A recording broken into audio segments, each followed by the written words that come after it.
Hello everyone. In our today's lecture, we are going to start with the next point from the topic, properties of nerve fiber. As in a previous lecture, we have completed our two properties. The first one is the excitability and the next one is the conductivity. So related with, just we will revise this. The first one is the excitability.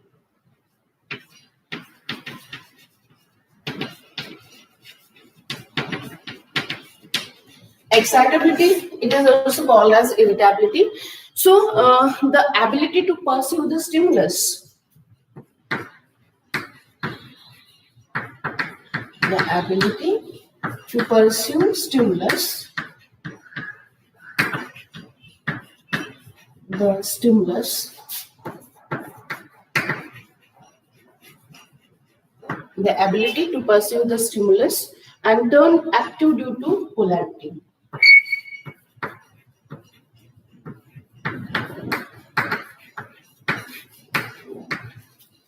Due to polarity. This is the excitability. And the second one, I am explaining it again. The second one is the conductivity.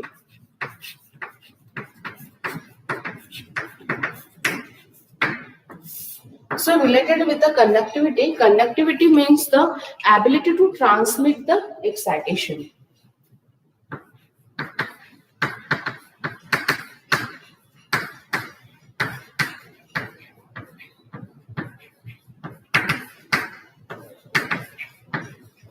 The excitation.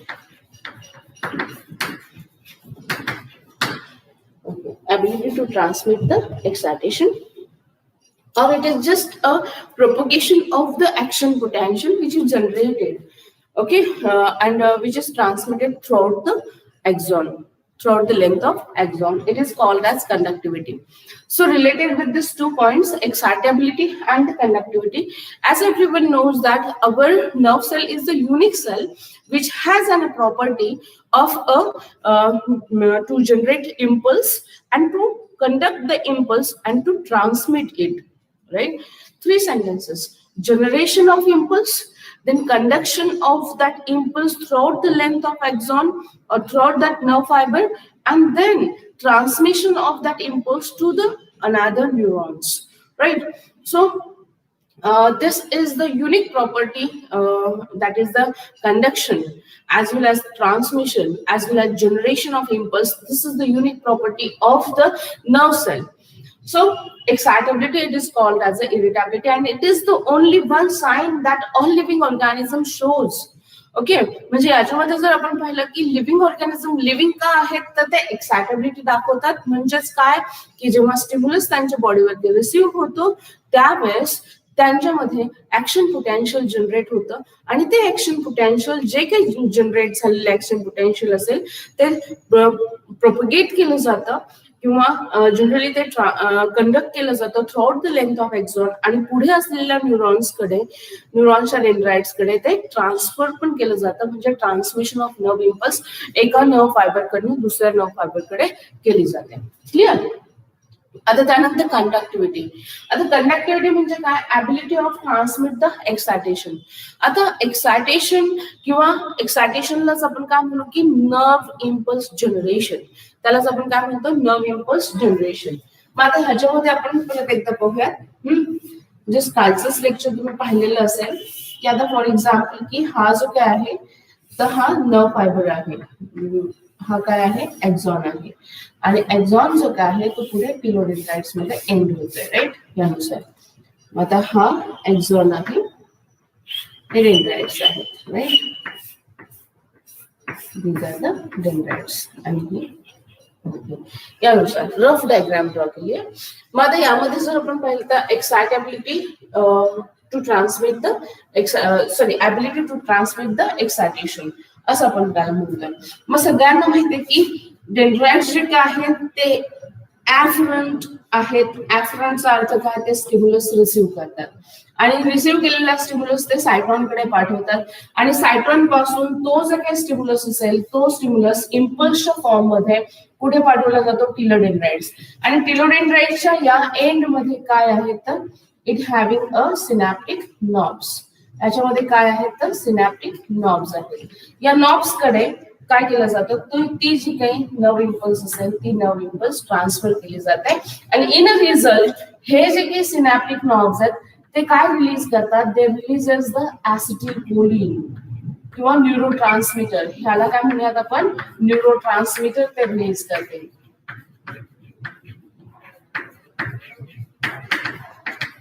काय release करतात, neuro transmitters.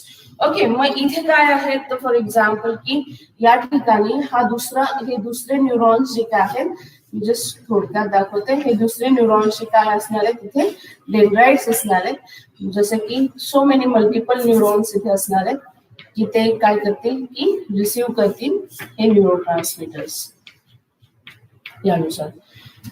Okay, म्हणजे हा path तुमच्या लक्षात आला की बाबा मग एक साइट झालेली सेल दुसऱ्याकडे तिचं ऍक्शन पोटेन्शियल कशा पद्धतीने ट्रान्समिट करते.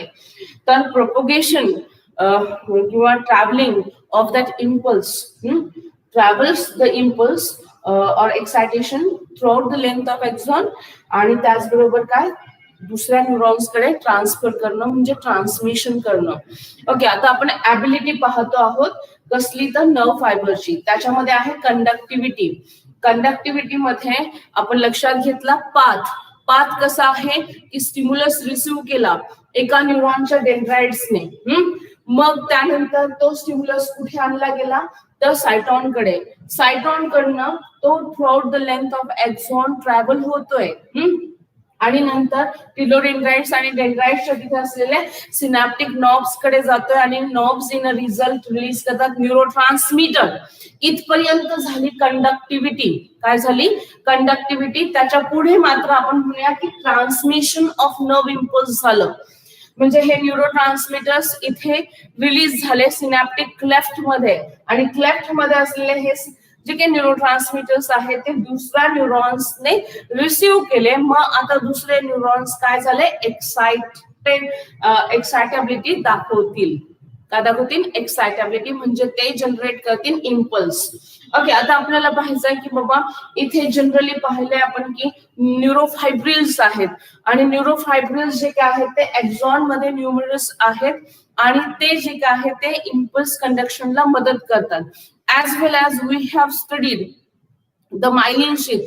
Okay, those neurons which are myelinated, जे न्यूरॉन्स मायलिनेटेड असतील आणि कंपॅरेटिव्हली थिक असतील आणि लॉंग असतील, तर जे थिक लॉंग नर्व फायबर्स असतील तर ते काय दाखवतात जास्तीची कंडक्टिव्हिटी दाखवतात. आता कंडक्टिव्हिटी मोर कोणामध्ये दिसते त्याचं आपण हे पाहतोय की those neuron which are medullated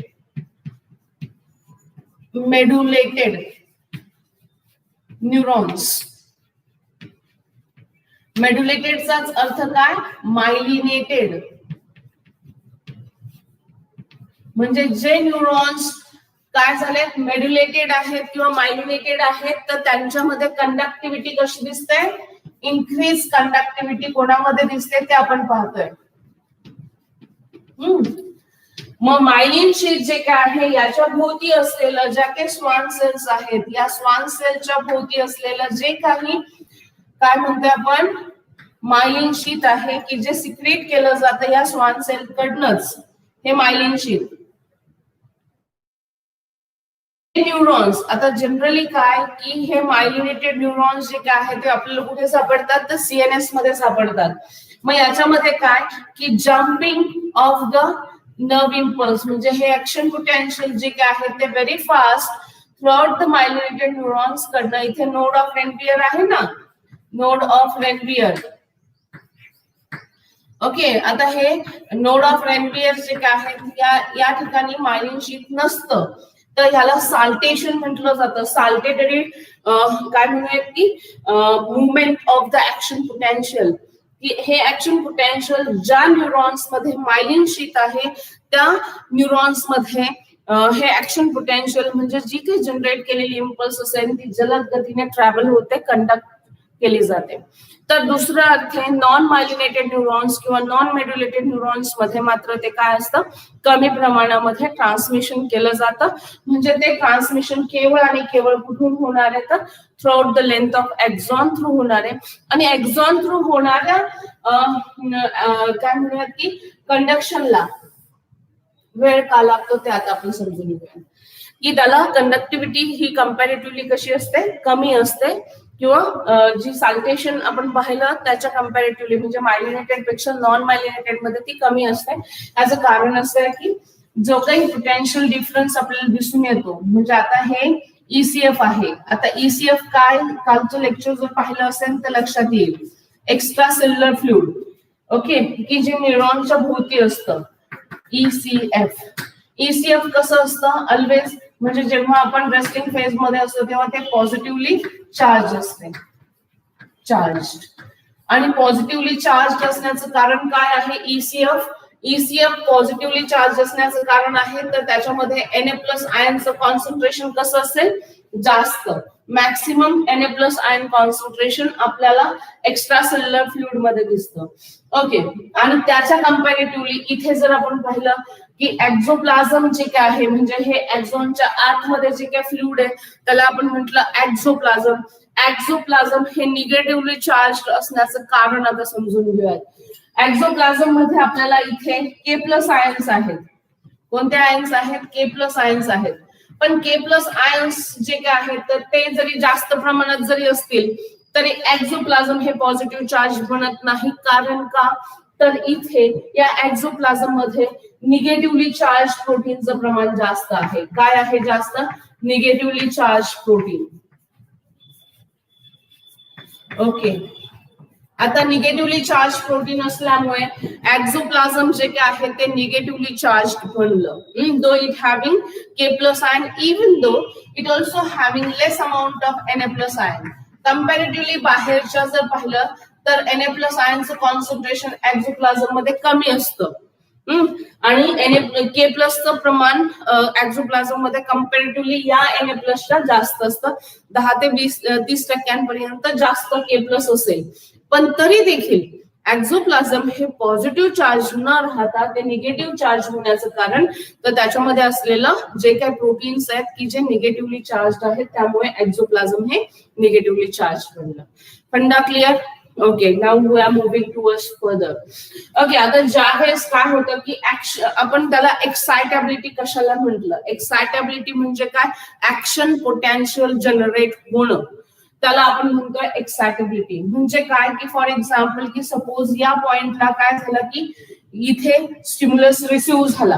ज्या वेळेस स्टिम्युलस रिसीव्ह होतं, आपल्या स्टिम्युलसचं नंतर पाहायचंय, स्टिम्युलस ज्या वेळेस रिसीव्ह केला गेला त्यावेळेस इथे काय झालं, हे जे काही Na+ आयन्स आहेत, हे Na+ आयन्स साठीचे जे काही गेट्स आहेत, आता पर्टिक्युलर फीचर ऑफ अवर ही जी काही न्यूरोलेमा आहे किंवा एक्झोलेमा आहे, म्हणजे खास करून जे मेम्ब्रेन आहे नर्व सेलचं, तर त्याची one of the very important feature आहे डिफरन्शियल परमियाबिलिटी.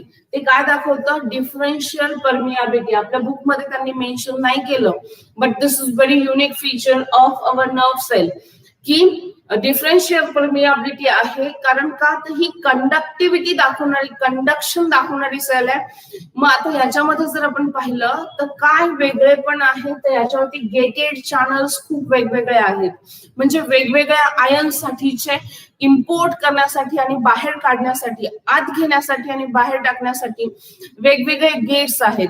मग याच्यामध्ये कोणकोणते गेट आहे, याच्यामध्ये सोडियम गेट आहे, पोटॅशियम गेट आहे, कॅल्शियमचं गेट आहे, क्लोराईडचं पण गेट आहे. म्हणजे हे जे काही इलेक्ट्रोलाइट्स आपण म्हणतोय, इलेक्ट्रोलाइट्स साठीचं गेट याच्यामध्ये आहे. ऍज वेल ऍज, म्हणजे खास करून हे गरजेचं आहे तर का, तर ऍक्शन पोटेन्शियल जनरेट होण्यासाठी. आता सगळ्यांना माहितीये की करंट फ्लो होण्यासाठी आपल्याला काही आयन्सची गरज भासते. जसं की आपल्याला माहितीये की सगळ्यांना माहितीये की आपण एक साधासा एक्सपेरिमेंट करायचं, लिंबामध्ये रॉड्स इन्सर्ट केले आणि त्याला बल्ब लावलं तर बल्ब पेटतोय. याचं कारण का, तर त्याच्यामध्ये काय आहे, तर आयन्स आहेत. मग जिथे आयन्स लागतात, आयन्स जिथे येतील तिथे कंडक्टिव्हिटी येणार. मग तिथे काय जनरेट होणार, ऍक्शन पोटेन्शियल जनरेट होणार. काय जनरेट होत आहे, ऍक्शन पोटेन्शियल. तर आता नीट लक्षात घ्या, ज्या वेळेस आपण खास करून काय असतो की रेस्टिंग फेज मध्ये असतो आपला न्यूरॉन, म्हणजे तो कोणत्याही प्रकारे काय करतो की चार्ज कॅरी करत, म्हणजे इम्पल्स कॅरी करत नाही. त्यावेळेस काय असेल, ही कंडिशन असते, बाहेर त्याच्या पॉझिटिव्ह चार्ज, आतमध्ये निगेटिव्ह चार्ज. ठीक आहे. मग आता त्यावेळेस तो जो काय आहे तो एक्झॉन रेस्टिंग फेज मध्ये असेल. आणि मग आता तो एक्साइट कधी होतो, ज्यावेळेस त्याच्यावरती स्टिम्युलस ऍक्ट होतो तेव्हा. मग NA+ त्याच्यावर इथे काय झालं, स्टिम्युलस ऍक्ट झाल्यामुळे की हे जे काही मेम्ब्रेन आहे, या मेम्ब्रेन वरती असलेले, आता मला इथे मध्येच डिफरन्शियल परमियाबिलिटी हे फीचर सांगायचं काय कारण आलं, तर कारण हेच की याच्यामध्ये जेव्हा स्टिम्युलस ऍक्ट होतो त्यावेळेस त्या मेम्ब्रेनची परमियाबिलिटी बदलली जाते. मग परमियाबिलिटी बदलते म्हणजे काय होतं की इथे असलेलं जे काही सोडियम आयन साठीचं गेट्स आहेत ना, ही गेट्स सगळी ओपन होतात या ठिकाणची. खास करून या ठिकाणची ओपन झाल्यामुळे काय होणार आहे की हा बाहेर असलेला Na+ जो काय आयन आहे तो Na+ आयन्स काय होणार आहे की आतमध्ये येणार आहे. क्लिअर झालं. Na+ आयन्स जेव्हा आत येतात म्हणजेच काय झालं की इथे आपल्याला जो काही पॉझिटिव्ह चार्ज, आता मी हे पुसते हा, Na+ आयन्स आल्यामुळे काय झालं की इथे असलेला जो काही निगेटिव्ह चार्ज होता तो आता बनला काय, पॉझिटिव्हली चार्ज. काय बनला तो, पॉझिटिव्हली चार्ज. म्हणजे इथे Na+ येऊन काय करतात, त्या ठिकाणी पॉझिटिव्ह चार्ज जनरेट करतात. ज्या वेळेस अशी बाब होते की बाहेरचा पॉझिटिव्ह चार्ज आतमध्ये येतो, पॉझिटिव्ह चार्ज काय येतो, आतमध्ये येतो, त्यावेळेस इथे जनरेट झाली इम्पल्स. क्लिअर झालं सगळ्यांना. इम्पल्स जनरेशन कसं झालं, स्टिम्युलस रिसिव्ह केल्यामुळे जे काही एक्झॉनचं मेम्ब्रेन आहे त्या मेम्ब्रेन वरती असलेल्या सोडियम आयन्सचे गेट्स, ओके, गेटेड चॅनल आहेत इथे, तर ते गेट काय होतं की ओपन होत आहे. आणि ते गेट ओपन झाल्यामुळे Na+ आयन आत आलं, त्याच्याने पॉझिटिव्ह चार्ज बनलं. आणि त्यामुळे इथे पॉझिटिव्ह चार्ज राहिलं का, आता नाही, त्याच्या उलट इथे निगेटिव्ह चार्ज बनलं. जेव्हा असं अशी फेज आपल्याला दिसून येते, Na+ आतमध्ये इम्पोर्ट केला गेला आणि बाहेरच्या बाजूला त्यामुळे निगेटिव्ह चार्ज जनरेट झाला, त्या ठिकाणी हे इथे जनरेट झालं पॉइंट, या पॉइंटला जनरेट झालं ऍक्शन पोटेन्शियल. ओके, म्हणजेच इथे जनरेट झाली इम्पल्स. काय जनरेट झाली, इम्पल्स. मग आता हा जो काही चेंज इन पोलॅरिटी आपल्याला इथे दिसून येते, तर ही change in polarity throughout the length of axon पुढे कॅरी केली जाणार. इथे पहा, समजा हे ऍक्शन पोटेन्शियल इथे जनरेट झालं, या पॉइंटला जनरेट झालं, तर हे ऍक्शन पोटेन्शियल असं ट्रॅव्हल होत आहे. ज्यावेळेस हे असं ट्रॅव्हल होत आहे म्हणजे हीच बाब पुढे सरकली जाते, असं पुढे होणार आहे. आता समजा हे पुढे झालं, पुढे मग कंडिशन काय, इथे पॉझिटिव्ह आणि इथे निगेटिव्ह. मग नंतर काय होणार आहे, इथे परत हे पॉझिटिव्ह आणि हे निगेटिव्ह. म्हणजे काय होतंय की ही इम्पल्स पुढे ट्रान्समिट केली जाते. म्हणजे again this neuron is ready to receive another stimulus. Clear. मग जर असं कायमस्वरूपी असं चेंज इन पोलॅरिटी राहिलं असतं तर न्यूरॉनने दुसरा स्टिम्युलस लगेच रिसिव्ह केला असता का, नाही, काही मायक्रो सेकंडचा गॅप घेऊन दुसरा स्टिम्युलस तो रिसिव्ह करतो. आपल्याला पाहिजे नंतरची प्रॉपर्टी देखील नर्व फायबरची. क्लिअर झालं सगळ्यांना. मग ही इम्पल्स जी काय आहे, चेंज इन पोलॅरिटी, म्हणजे बाहेर मग इलेक्ट्रोनिगेटिव्ह चार्ज बनतो, आतमध्ये पॉझिटिव्ह चार्ज बनतो, आणि ती throughout the length of axon move होते. आणि कुठपर्यंत जाते, तर ती जाते टिलोडेंड्राइट्स पर्यंत. क्लिअर झालं. याला म्हटलं जातं कंडक्टिव्हिटी. जेव्हा कंडक्टिव्हिटी हा टर्म आपण कधी वापरायचा, कालही मी एक्सप्लेन केलं, काय की ज्या वेळेस ह्या प्रकारचं action potential throughout the length of axon जात आहे आणि ते अगदी टिलोडेंड्राइट्स पर्यंत जाऊन सिनॅप्टिक नॉब्सला स्विच ऑन करतं, त्यावेळेस त्याला म्हणायचं कंडक्टिव्हिटी. आणि त्याच्यानंतर जेव्हा न्यूरोट्रान्समीटर सिनॅप्टिक क्लेफ्ट मध्ये रिलीज होतील आणि नंतर याच्यामुळे हा परत काय होतो की या कंडिशन मध्ये रेस्टिंग फेज मध्ये जातो, हा न्यूरॉन रेस्टिंग फेज मध्ये जातो आणि न्यूरोट्रान्समीटर्स मुळे पुढचे न्यूरॉन्स काय होतात, एक्साइटेबिलिटी दाखवतात, म्हणजे त्यांच्यामध्ये ऍक्शन पोटेन्शियल जनरेट होतं, राईट. तर असं ऍक्शन पोटेन्शियल त्यांच्यामध्ये जनरेट झालं तर त्यावेळेस म्हणजे इकडून इकडे इम्पल्स ट्रान्समिट झाली त्याला म्हणायचं ट्रान्समिशन. कंडक्टिव्हिटी आणि ट्रान्समिशन आलं लक्षात. कंडक्टिव्हिटी एक्झॉन पूर्ण या नर्व फायबरशी डील करते ट्रान्समिशन ऑफ इम्पल्स. ओके, जेव्हा ती इम्पल्स एका न्यूरॉन कडनं दुसऱ्याकडे ट्रान्समिट होते तेव्हा म्हणायचं ट्रान्समिशन झालं. क्लिअर झालं. ट्रान्समिशन ऑफ नर्व इम्पल्स म्हणजे एकाकडनं तो स्टिम्युलस दुसऱ्या न्यूरॉन्सला ट्रान्सफर झाला. क्लिअर झालं. तर ह्याला म्हटलं कंडक्टिव्हिटी. क्लिअर झालं. मग आता कंडक्टिव्हिटी कोणामध्ये जास्त आहे आपण पाहिलं की जे मेड्युलेटेड न्यूरॉन्स आहेत त्यांच्यामध्ये, आणि मेड्युलेटेड न्यूरॉन्स हे आपल्या सीएनएस मध्ये आहेत. कुठे आहेत? आपल्या सीएनएस मध्ये आहेत. मग तिथे जास्त कंडक्टिव्हिटी आपल्याला दिसून येते. सीएनएस म्हणजे कोणते? तर खास करून ब्रेन आणि स्पायनल कॉर्ड मध्ये. आणि next one non myelinated neurons मध्ये ती कमी दिसते. दुसरी बाब, जे न्यूरॉन्स किंवा नर्व फायबर हे थिक आहेत आणि लॉंग आहेत, थिक ऍज वेल ऍज लॉंग असलेल्या नर्व फायबर्स मध्ये कंडक्टिव्हिटी आपल्याला जास्त प्रमाणात दिसते.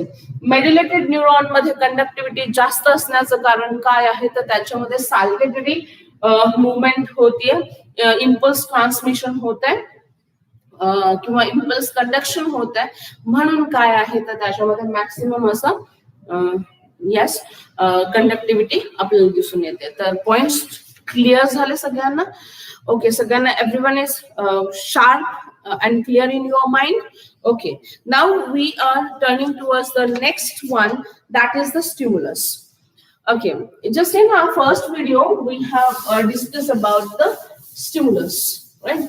पहिल्या व्हिडिओ मध्ये आपण स्टिम्युलसच्या संदर्भात डिस्कशन केलेलंच आहे, but still now we are moving towards the, कारण हे स्टिम्युलस जो काय आहे तर वन ऑफ द फीचर आहे की ते रिसीव्ह केलं जातं नर्व सेल कडनं, राईट. मग स्टिम्युलस काय आहे?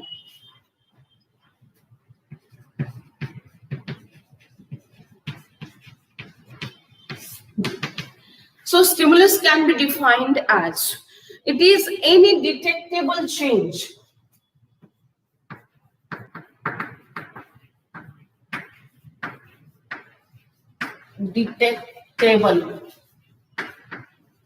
okay, it is any detectable physical. आता चेंज आहे पण कोणकोणत्या फॉर्म मध्ये? डिटेक्टेबल चेंज आहेत पण कोणते फॉर्म? तर त्याचा पहिला फॉर्म आहे फिजिकल चेंज, त्यानंतर physical, chemical, mechanical and electrical.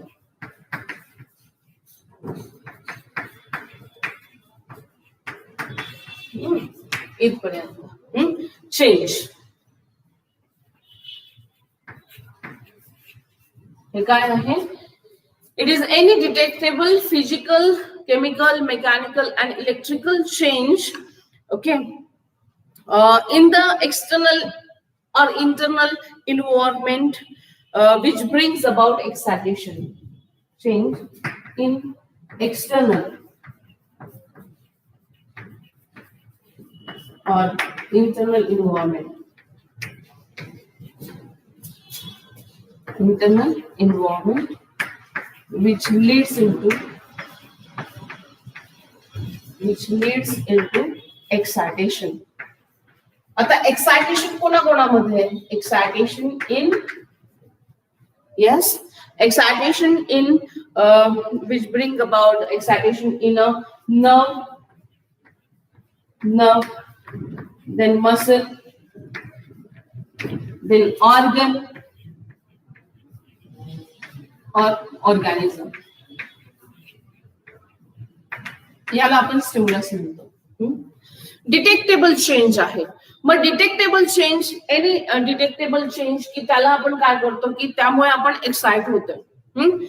Okay, ज्यावेळेस कोणताही डिटेक्टेबल चेंज आपल्या बॉडीवरती ऍक्ट होतोय, ज्यावेळेस कोणताही डिटेक्टेबल चेंज आपल्या बॉडीवरती ऍक्ट होतोय, त्यावेळेस आपली नर्व सेल एक्साइट होते किंवा आपले मसल एक्साइट होतात किंवा आपण आपले ऑर्गन्स एक्साइट होतील किंवा पूर्ण ऑर्गॅनिझम हा एक्साइटेड स्टेट मध्ये जातो.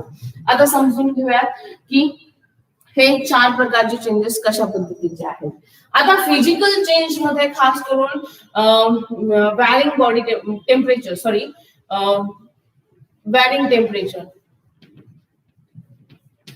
ओके, म्हणजे टेम्परेचर मध्ये जो काही बदल आहे की जो बॉडीवरती ऍक्ट होतोय, म्हणजे 2 प्रकारचे चेंज आपल्याला दिसतो टेम्परेचर मध्ये, एक्स्ट्रीम कोल्ड आणि एक्स्ट्रीम हॉट, हॉट आणि कोल्ड. ओके, मग आता यामध्ये हे फिजिकल चेंज झालं. मग आता for example room temperature extreme cold असेल तर ते आपल्या बॉडीवरती ऍक्ट करत आहे, हा एक्सटर्नल स्टिम्युलस झाला. मात्र हा एक्सटर्नल स्टिम्युलस जो काय आहे तर तो फिजिकल फॉर्म मध्ये आहे. मग हा फिजिकल चेंज जो काय आहे, डिटेक्टेबल फिजिकल चेंज आपल्यामध्ये स्टिम्युलस वर्क करेल आणि त्याच्यामुळे आपण कोल्ड आणि हॉट टेम्परेचरला रिस्पॉन्स दाखवतो. त्याच्यानंतर केमिकल चेंज. आता केमिकल चेंज मध्ये जर आपण कन्सिडर केलं तर वेरियस हार्मोन्स, खूप सारे हार्मोन्स येतील, हार्मोन्स, एन्झाइम्स असतील. ओके, तर ते जे काही रिलीज केले जातात किंवा काही ऍसिड्स असतील, ऍसिड्स ते जे रिलीज केले जातात तर ते रिलीज केलेले आपल्या बॉडीवरला ट्रिगर करतात. एव्हरीवन नोज दॅट हार्मोन्स जे काय आहेत ते हार्मोन्स आपल्या बॉडी फीचर्स मध्ये किंवा फिजिओलॉजिकल चेंजेस दिसून येतील असे चेंजेस घडून आणतात हार्मोन्स, राईट. मग आता ते जे काय आहेत तर यामध्ये मग बेसिकली त्यांचं नेचर, काहींचं ऍसिडिक असेल तर काहींचं कसं असेल, बेसिक असेल. मग त्यानुसार ते काय करतात की आपल्या बॉडीवरती ऍक्ट करतात. त्यामुळे देखील आपण काय होतो, स्टिम्युलेटेड होतो. म्हणजे जसं की इंटरनल स्टिम्युलस आपल्यामध्ये जनरेट होतो. जसं की for example everyone knows that की आपल्या भुकेच्या वेळात आपल्याला आतून काय जाणवतं की आता भूक लागली आपल्याला. हे का जाणवतं तर डायल्युटेड सेल्सचं सिक्रेशन स्टमक मध्ये ऍडिक्वेट अमाऊंट मध्ये झालेलं असतं आणि आपल्याला इंटरनल स्टिम्युलस जाणवतो की बाबा मला भूक लागली, राईट.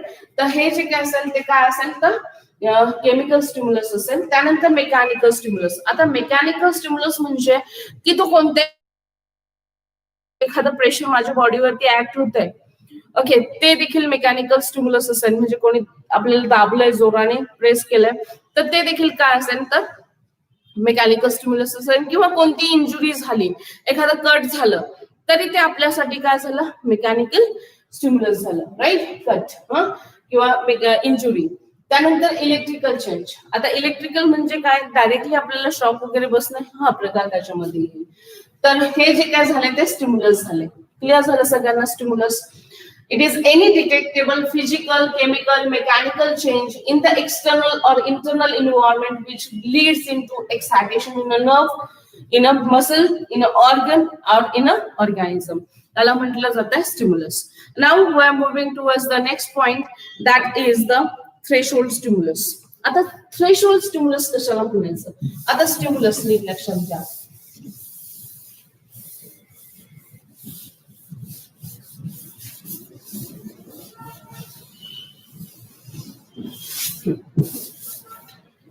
आता आपल्याला काय पाहायचं की स्टिम्युलस कशाला म्हटलं जातं ते आपण पाहिलं. आता याच्यामध्ये थ्रेशोल्ड स्टिम्युलस काय आहे?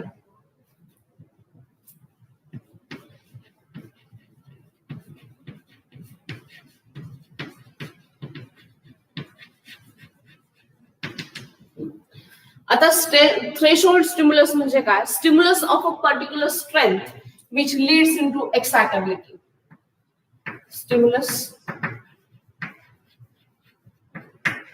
Stimulus of a particular strength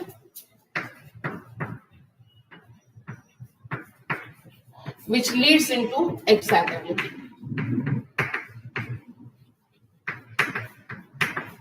किंवा impulse generation.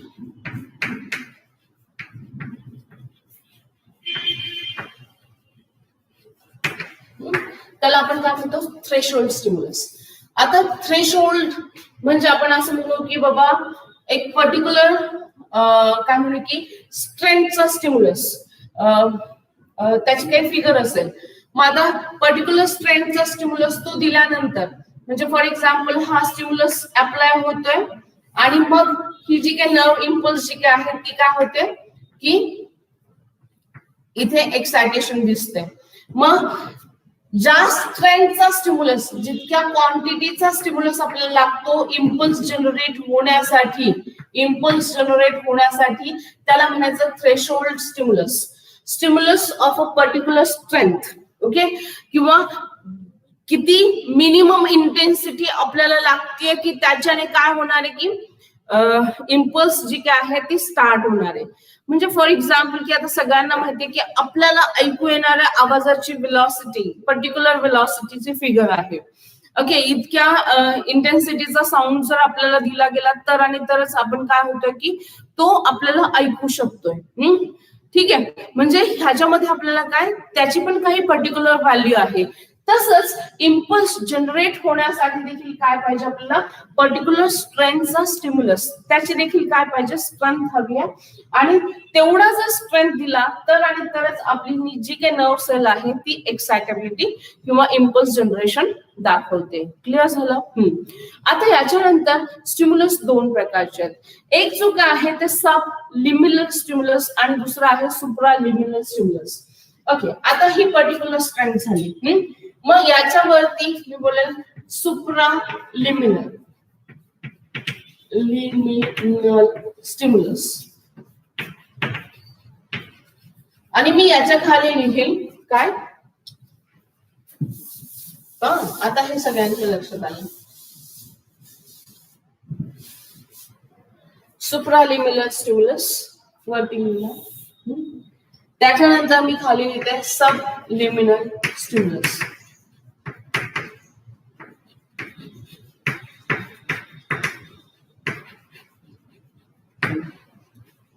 आता इथे पर्टिक्युलर स्ट्रेंथ,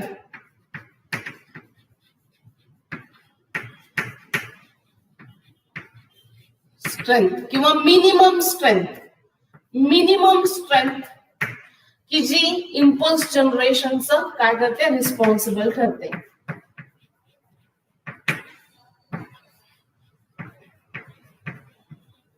इम्पल्स जनरेशन साठी रिस्पॉन्सिबल ठरते, त्याला आपण काय म्हणतो थ्रेशोल्ड स्टिम्युलस. काय म्हणतो त्याला आपण थ्रेशोल्ड स्टिम्युलस. आता त्याच्यानंतर आपण पाहतोय दोन बाबी, एक आहे सुप्रालिमिनल आणि एक आहे सबलिमिनल. म्हणजे थ्रेशोल्ड स्टिम्युलस पेक्षा जेव्हा जास्त इंटेन्सिटीचा स्टिम्युलस असेल म्हणजे त्याला आपण म्हणू स्ट्रॉंग स्टिम्युलस. काय म्हणणार आपण स्ट्रॉंग स्टिम्युलस. जो जास्त इंटेन्सिटीचा स्टिम्युलस असेल त्याला म्हणायचं सुप्रालिमिनल स्टिम्युलस, किंवा सिम्पली आपण त्याला म्हणूयात काय तर स्ट्रॉंग स्टिम्युलस.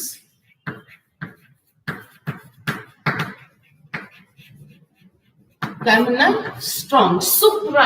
सुप्रा लक्षात घ्या काय स्पेल सुप्रालिमिनल म्हणजे थ्रेशोल्ड पेक्षाही जास्त इंटेन्सिटी, जी पर्टिक्युलर मिनिमम स्ट्रेंथ लागते त्याच्याही पेक्षा कितीतरी पटीने जास्त ज्यावेळेस स्टिम्युलस दिला जातो तेव्हा त्याला म्हटलं जातं सुप्रालिमिनल स्टिम्युलस.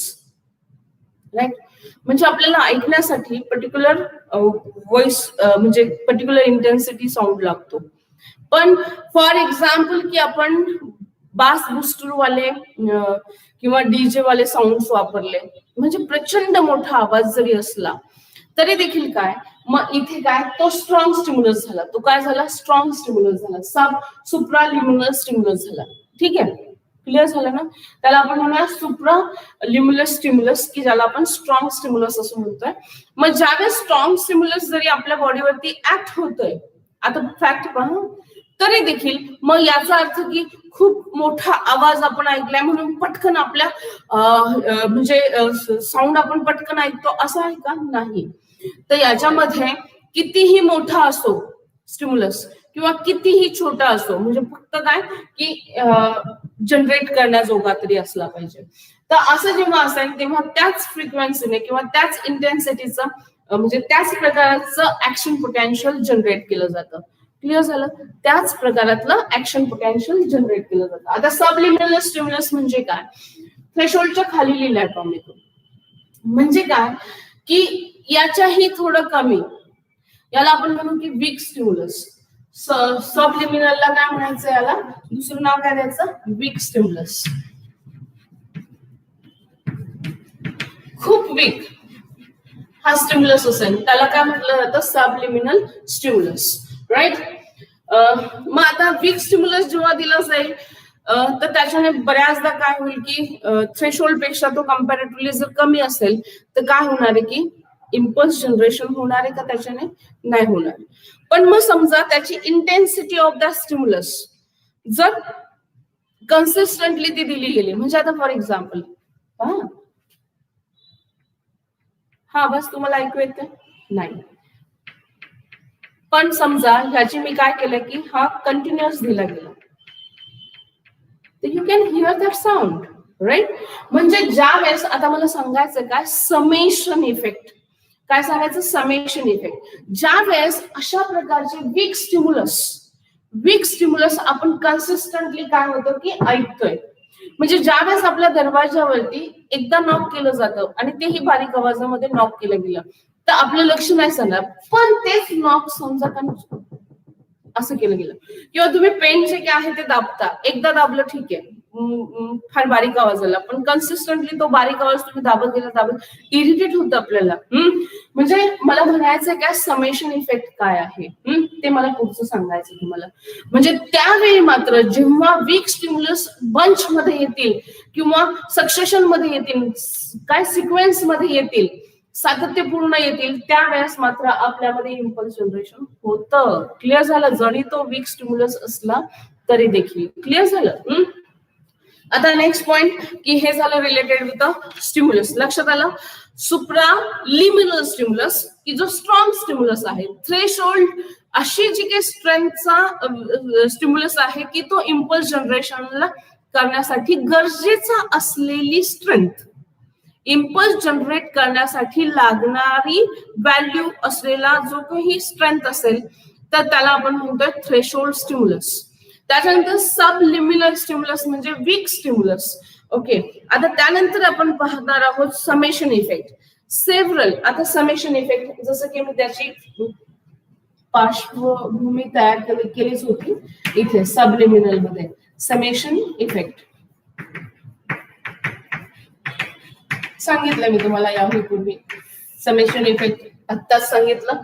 काय समेशन इफेक्ट की several subliminal stimuli when given in a quick succession, काय काय म्हणते, सेव्हरल खूप सारे सेव्हरल सबलिमिनल स्टिम्युलाई. सबलिमिनल म्हणजे काय, weak स्टिम्युलाई are given in quick succession.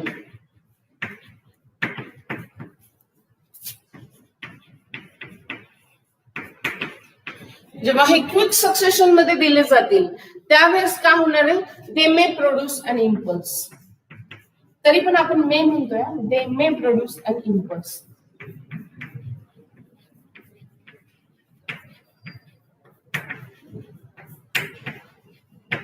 They may produce an impulse. Okay, जसं की विस्परिंग, एकदम थोडस आपण बोललो, बारीक आवाजामध्ये एकमेकांशी बोललो, इट्स ओके.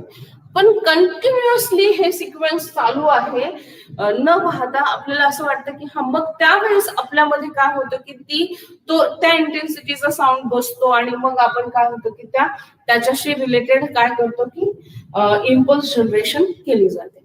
हा, आणि मग तो आपल्याला ऐकू येतो. जसं की मी तुम्हाला सांगितलं नॉक करणं, एकदा नॉक केलं ठीक आहे, नाही लक्षात येत कधी कधी, पण इंटेन्सिटी कसं क्विक सक्सेशन मध्ये दिलं जाते. कसं केलं गेलं, क्विक सक्सेशन मध्ये दिलं जाते. तेव्हा जेव्हा अशी खूप सारे सबलिमिनल वीक स्टिम्युलस काय होतील, एकत्ररित्या सिक्वेन्सने दिले जातील. Okay, quick are given in a quick succession. जेव्हा ते क्विक सक्सेशन मध्ये दिलं जाते त्यावेळेस मात्र आपण काय जनरेट करतोय, इम्पल्स जनरेशन करतो. क्लिअर झालं सगळ्यांना? ओके. आता म्हणून त्याला काय म्हणायचं, समेशन. समेशन म्हणजे बेरीज. बेरीज कोणाची, तर सबलिमिनल सिक्वेन्सची. सबलिमिनलचा अर्थ काय, की जे वीक स्टिम्युलस आहे त्यांची बेरीज केली गेली आणि ते सातत्यपूर्ण दिले गेले तर त्याच्याने मात्र आपल्यामध्ये इम्पल्स जनरेशन होतीये. आता त्यानंतर next one, all or none law. आता all or none law.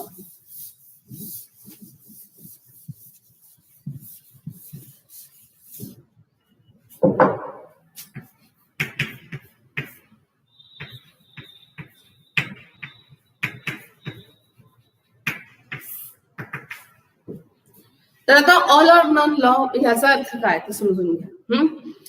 In presence of subliminal stimulus, a nerve will either excited or conduct an impulse or will not conduct the impulse. म्हणजे काय, all or none law म्हणजे काय, की बाबा आपण पाहिलं की सबलिमिनल स्टिम्युलस जर असेल म्हणजे वीक स्टिम्युलस असेल तर जनरेट होत नाही. पण आता याच्यामध्ये काय, जर वीक स्टिम्युलस दिला, ऑल नन लॉ म्हणजे काय, की एकतर काय, की जेव्हा वीक स्टिम्युलस दिला जातोय त्यावेळेस ती इम्पल्स जनरेट केली जाईल आणि ती केलेली impulse throughout the length of axon काय होईल, ट्रान्सफर होईल, कंडक्ट होईल. काय होईल, कंडक्ट होईल. आयदर ती कंडक्ट होईल किंवा कंडक्ट होणार नाही. याला म्हणायचं ऑल ऑर नन लॉ. ठीक आहे. सेंटेन्स कन्स्ट्रक्ट करायची गरज आहे काय, की याच्यामध्ये पहा, in presence of subliminal stimulus, in presence of subliminal stimulus, a nerve will either conduct a impulse along its length of axon or not, or will not conduct the impulse. याला काय म्हणायचं, all or none law. Clear झालं? Subliminal stimulus दिले असता काय, की एकतर conduct करेल इम्पल्स नाही तर नाही करणार. याला म्हणायचं ऑल ऑर नन लॉ. ठीक आहे. आता त्यानंतर next one is the refractory period. आता रिफ्रॅक्टरी पिरियड जो काय आहे त्याला म्हटलं जातं रेस्टिंग पिरियड. रिफ्रॅक्टरी पिरियड